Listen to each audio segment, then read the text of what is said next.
Hello my dears, good morning all of you. നമ്മൾ ഇന്ന് secretariat അസിസ്റ്റന്റിന്റെ മെയിൻസുമായി ബന്ധപ്പെട്ട് മൂന്നാമത്തെ ദിവസത്തിന്റെ റിവിഷൻ ആണ്. അപ്പൊ സ്റ്റാർട്ട് ചെയ്യാം. ഓക്കെ, മൈക്ക് ഓൺ ചെയ്തിട്ടില്ലാത്തവർ ഓൺ ചെയ്ത് വെച്ചോളൂ. അപ്പം ചോദിക്കുന്ന അനുസരിച്ച് പറഞ്ഞാൽ മതി.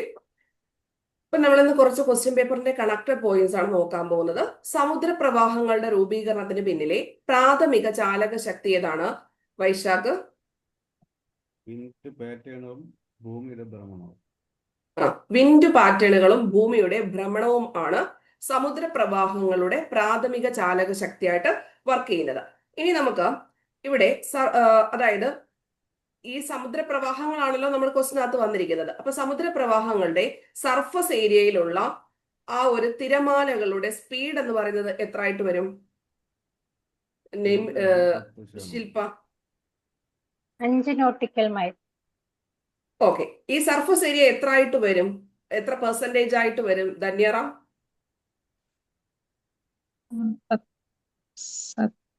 സമുദ്രോപരിതലത്തിന് ഏകദേശം 400 മീറ്റർ.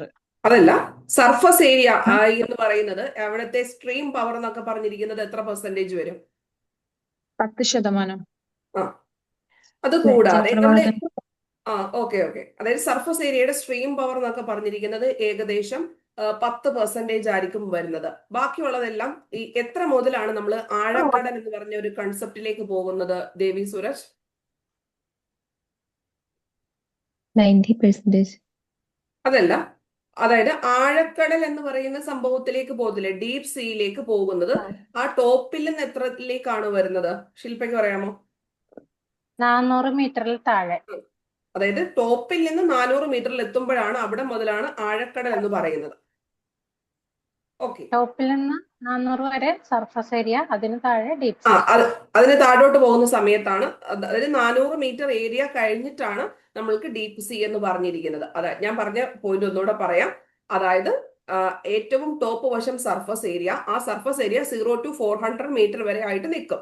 അവിടുത്തെ സ്പീഡാണ് ഏതെന്ന് പറഞ്ഞിരിക്കുന്നത് 5 നോട്ടിക്കൽ മൈൽ എന്ന് പറഞ്ഞത്. അത് ടോട്ടലി നമുക്ക് കിട്ടുന്ന പവർ എത്ര പെർസെന്റേജ് മാത്രമേ ഉള്ളൂ?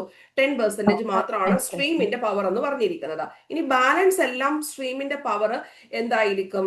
അതായത് പവർ എപ്പോഴും കൂടുതൽ ഉപരിതലത്തിലാണോ താഴ്വശത്താണോ എന്ന് ചോദിച്ചു കഴിഞ്ഞാൽ ഏത് വേണം പറയാൻ വേണ്ടിയിട്ട്? പവർ ഉപരിതലത്തിലായിരിക്കും. സ്ട്രീമിന്റെ പവർ കുറവ് എവിടെ ആയിരിക്കും വൈശാഖ? സ്ട്രീം പവർ കുറവ് വന്നിരിക്കുന്നത് താഴെത്തട്ടില്ല. അപ്പൊ ഈ ടോട്ടലി നമുക്ക് കിട്ടുന്ന ഇതെല്ലാം എന്ന് പറയുമ്പോൾ എത്ര പെർസെന്റേജ് ആണ് ഡീപ് സീയുടെ ഒരു കൺസിസ്റ്റൻസി എന്ന് പറയുന്നത്?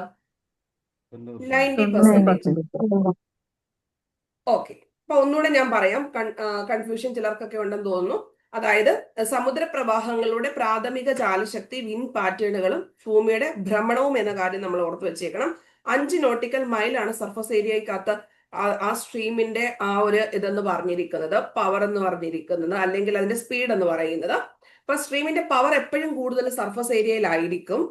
ദെൻ സ്ട്രീമിന്റെ പവർ കുറവ് എവിടെയാന്ന് ചോദിച്ചു കഴിഞ്ഞാൽ ഡീപ് സീയിലായിരിക്കും. ഡീപ് സീ സ്റ്റാർട്ട് ചെയ്യുന്നത് സമുദ്ര ഉപരിതലത്തിൽ നിന്ന് 400 മീറ്റർ താഴേക്ക് വന്നതിന് ശേഷമാണ് ഡീപ് സീ വരുന്നത്. അത്രയും ക്ലിയർ ആയെന്ന് വിചാരിക്കുന്നു.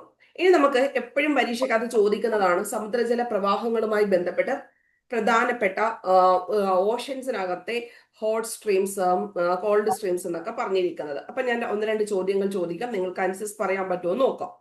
അതായത് അഗർഹാസ് എന്ന് പറഞ്ഞിരിക്കുന്നത് എവിടുത്തെ പ്രവാഹം ആണ് ധന്യറാം? ഇന്ത്യൻ മഹാസമുദ്രം. അത് ഹോട്ട് ആണോ കോൾഡ് സ്ട്രീം ആണോ വരുന്നത്? അതായത് ഉഷ്ണജല പ്രവാഹമാണോ? ഉഷ്ണജല പ്രവാഹമാണ് അഗർഹാസ് എന്ന് പറഞ്ഞിരിക്കുന്നത്. ഇനി ഇന്ത്യൻ ഓഷനകത്തുള്ള ഒരു ഹോട്ട് ആയിട്ടുള്ള കാര്യങ്ങളൂടെ പറയാമോ നിമിഷ? മൊസാംബിക്. ഓക്കെ. ഇനി പശ്ചിമ ഓസ്ട്രേലിയൻ എന്ന് പറഞ്ഞിരിക്കുന്നത് ആരുടെ ഭാഗമായിട്ട് വരുന്നതാണ് Devi Sooraj? Indian ocean. Okay. ആർട്ടിക്കിനകത്ത് കോൾഡ് ആയിട്ടുള്ള പ്രവാഹം ഏതാണ് ശില്പ?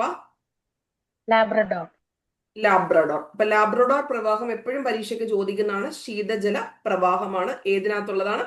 ആർട്ടിക് ഓഷനകത്ത് വരുന്നതാണ്. ഹംബോൾട്ട് പ്രവാഹം എവിടെയാണ് വൈശാഖ്? ഹംബോൾട്ട് പ്രവാഹം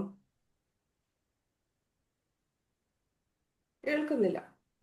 പെസഫിക് ആ, അത് കോൾഡ് ആണോ ഹോട്ട് ആണോ? ഹംബോൾട്ട് അത് കോൾഡ്. കോൾഡ്. ഇനി അലാസ്കയും ഖുറാഷിയോയും ഏതിനകത്ത് വരുന്നതാണ് ധന്യ? ഇന്ത്യൻ ഓഷ്യൻ അല്ല, പസഫിക്കില്.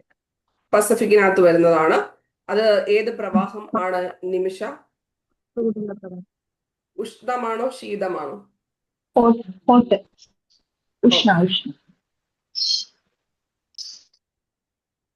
അടുത്തത് നമ്മൾക്ക് FAOയുടെ ആസ്ഥാനം എവിടായിട്ടാണ് വരുന്നത്? FAO UN ഏജൻസി ആയിട്ടുള്ള FAOയുടെ ആസ്ഥാനം ദേവി സൂരജ്? Wrong. റോ. IBRDയുടെ ആസ്ഥാനം വരുന്നത് വാഷിംഗ്ടൺ ആണോ ധന്യറാം? IBRDയുടെ ഫുൾ ഫോം എന്താണ് വൈശാഖ്? കേൾക്കുന്നുണ്ടോ? International bank for reconstruction and development. International bank for reconstruction and development. World ബാങ്കുമായിട്ട് സഹകരിച്ച് പ്രവർത്തിക്കുന്നതാണ്. ആസ്ഥാനം എവിടെയാണ് വരുന്നത്? Washington DC. വാഷിംഗ്ടൺ DC-യിലാണ്. FAOയുടെ ആപ്തവാക്യം ഏതാണെന്ന് പറയാമോ? FAO ആപ്തവാക്യം Nimisha? Let there FAO. be bread. Let there be bread. ആ, അല്ലെങ്കിൽ ഏത് പറയാൻ പറ്റും? ഫിയറ്റ് പാനി. ഫിയറ്റ് പാനി. Let there be bread or ഫിയറ്റ് പാനി എന്ന് പറയാവുന്നതാണ്. ഇനി UN പ്രധാനപ്പെട്ട എത്ര ഏജൻസികളുണ്ട് ദേവി സൂരജ്? 6 ഏജൻസികൾ. 6 ഏജൻസികൾ. അപ്പൊ അതിനകത്ത് 2 പറയാമോ ശില്പ? പൊതുസഭ, സെക്യൂരിറ്റി കൗൺസിൽ. ആ, അടുത്ത 2 പറയും. സെക്രട്ടേറിയറ്റ്, അന്താരാഷ്ട്ര നീതിന്യായ കോടതി. അടുത്ത 2 പറയാമോ വൈശാഖ്? കേൾക്കുന്നില്ല. ട്രസ്റ്റിഷിപ്പ് കൗൺസിൽ ആൻഡ് സാമ്പത്തിക സാമൂഹിക സമിതി. അപ്പൊ നമ്മൾ 6 UN പ്രധാനപ്പെട്ട ഏജൻസികൾക്കകത്ത് വരുന്നത്. പൊതുസഭയുണ്ട്, സുരക്ഷാ സമിതിയുണ്ട്, ട്രസ്റ്റിഷിപ്പ് കൗൺസിൽ വരുന്നുണ്ട്, സെക്രട്ടേറിയറ്റ്, സാമ്പത്തിക സാമൂഹിക സമിതി ആൻഡ് കോടതി. ഇനി ആദ്യത്തെ UN പ്രത്യേക ഏജൻസി ഏതാണ് Devi Sooraj? ILO. ILO, international labour organisation. വർഷം ഏതാണ്? അത് രൂപീകരിച്ച വർഷം ഏതാണ് ശില്പ? 1919.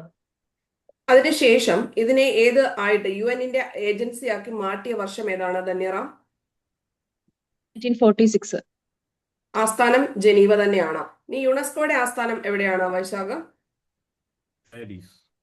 പാരീസ്. യുനെസ്കോ രൂപീകരിച്ച വർഷം ശില്പ?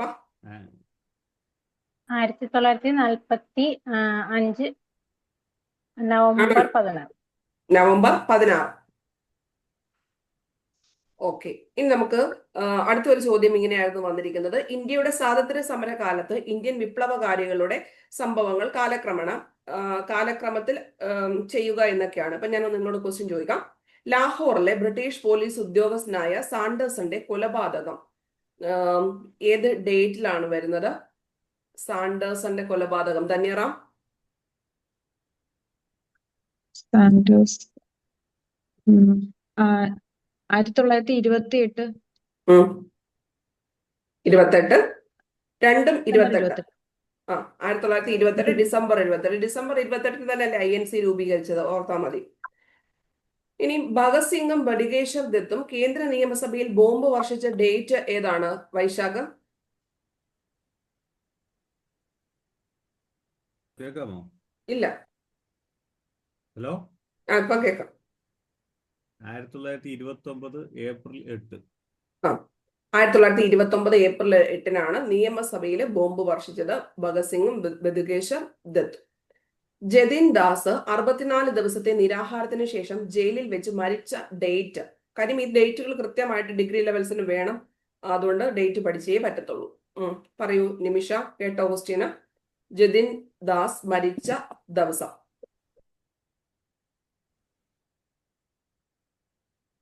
നിമിഷ. സെപ്റ്റംബർ 13, 1929. 1929. ട്രെയിൻ കൊള്ളയടിച്ചു. കഗോരി റെയിൽവേ സ്റ്റേഷന് സമീപം HRA വഴി ഒരു ട്രെയിൻ കൊള്ളയടിച്ച ഡേറ്റ് ദേവി സൂരജ്? 1925 ഓഗസ്റ്റ് 9. ഓക്കെ. ആ കഗോരി ട്രെയിനിന്റെ പേരെന്തായിരുന്നു ശില്പ? Train number 8 down. എവിടെ മുതൽ എങ്ങോട്ടേക്കായിരുന്നു യാത്ര ചെയ്തത് ധനിറാം? ഷാജഹാൻപൂർ മുതൽ ലക്നൗ വരെ. ഷാജഹാൻപുരി മുതൽ ലക്നൗ വരെയാണ്. കഗോരി അപായ ചങ്ങല മുഴക്കിയത് ആരായിരുന്നു ദേവി സൂരജ്? രാജേന്ദ്ര ലാഹിരി. രാജേന്ദ്ര ലാഹിരിയാണ്. ഇതിന്റെ ലക്ഷ്യം എന്തായിരുന്നു നിമിഷ? അത് XSRA ഓർഗനൈസേഷന് ഫിനാൻഷ്യൽ സപ്പോർട്ടിന് വേണ്ടി ഒരു ഓക്കെ. എത്ര രൂപയ്ക്ക് വേണ്ടിയിട്ടായിരുന്നു വൈശാഖ് ഇവര് കൊള്ളയടിച്ചത്? 8,000 രൂപയ്ക്ക് വേണ്ടിയിട്ടായിരുന്നു ഇവര് കൊള്ളയടിച്ചത്. ഇനിയും ഒറിജിനൽ ആയിട്ട് ഈ പിന്നെ ജതിൻ ദാസിൻ്റെത് ലാഹോർ ഗൂഢാലോചനയുമായി ബന്ധപ്പെട്ട് 63 ആണ്. പക്ഷെ PSC ഇപ്പൊ ഇവിടെ 64 days ആണ്. അതുകൂടെ നിങ്ങളൊന്ന് നോട്ട് ചെയ്ത് വെച്ചിരിക്കണം. ആ ഡേറ്റ് 1929 സെപ്റ്റംബർ 13 അദ്ദേഹം മരിച്ചത്. സാൻഡേഴ്സനെ വെടിവെച്ചത് 1927 ഡിസംബർ 28 മുമ്പേ പറഞ്ഞാണ്. സൈമൺ കമ്മീഷന്റെ വിരുദ്ധ പ്രക്ഷോഭവുമായി ബന്ധപ്പെട്ട് ലാലാ ലജ്പത് റായ് മരിച്ചതിനെ തുടർന്നിട്ട്. പിന്നെ അതിനുമായി ബന്ധപ്പെട്ട് ഭഗത് സിംഗിനെയും കൂട്ടാളികളെയും തൂക്കിലേറ്റ് ഡേറ്റ് ഏതാണ് ശില്പ? 1931 മാർച്ച് 23. ഓക്കെ. ഇനി ഒരു ഗവേണൻസ് സംവിധാനം നടപ്പാക്കുന്നതിനായിട്ട് ഗവൺമെന്റ് പ്രോസസ് റീ എഞ്ചിനീയറിംഗിന് പരിഗണിക്കുമ്പോൾ എന്തൊക്കെ കാര്യങ്ങളാണ് നമ്മൾ നോക്കേണ്ടത് വൈശാഖ്? സേവന നിലവാരം, സമയം, പിന്നെ കോസ്റ്റ്, പിന്നെ സുതാര്യത,